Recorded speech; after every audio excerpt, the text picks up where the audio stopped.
విదేశాల్లో చదువుతున్నాడు. భార్య డబ్బులు పంపిస్తుంది, భార్య కష్టపడి పనిచేసి డబ్బులు పంపిస్తుంది. బాగా వినండి, ఏదైనా భూమి మీద మనం పుట్టాము, బ్రతుకుతున్నాము, జీవితంలో మనుగడ సాగిస్తున్నామంటే ఒక రోషం, ఒక పట్టుదల, ఒక గురి, ఒక భారం, ఒక దర్శనం, ఒక గమ్యం. ఆడ మనిషికైనా మగవాడికైనా ఆ గురిని పెట్టుకొని బ్రతకాలి. భౌతికంగా కొన్ని గురులు, ఆధ్యాత్మికంగా కూడా కొన్ని గురులు మనం కలిగి ఉండొచ్చు. ముఖ్యంగా నేను ఫస్ట్ భౌతికమైన వాటి గురించి మాట్లాడుతున్నాను. భౌతికమైందంటే ఈ సమాజానికి సంబంధించిన భూ సంబంధమైన దాని గురించి మాట్లాడుతున్నాను. అందుకు ఒక వ్యక్తిని మీకు సాక్ష్యంగా చూపిస్తున్నాను.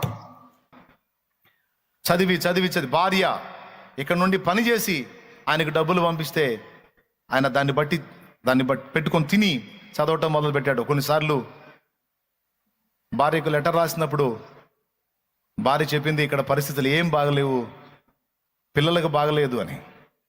ఒకసారి అవసరమైంది, మనీ పంపించమని రాశాడు. ఆమె ఏం చెప్పిందో తెలుసా?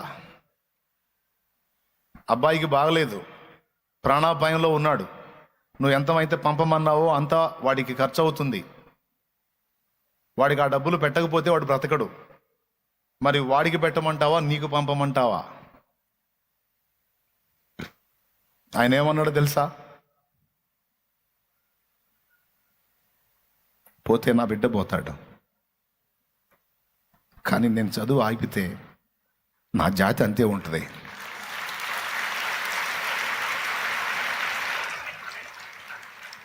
నాకే పంపు, నేను చదవాలి,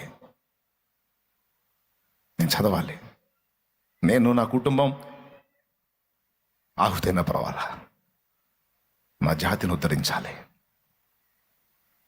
ఒక భారం, ఒక దర్శనం, ఏమీ పట్టల ఆయనకి.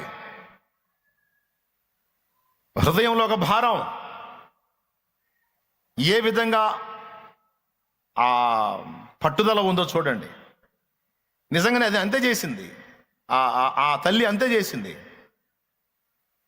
అని చెప్పినట్టే చేసింది. బిడ్డ చచ్చిపోయాడు.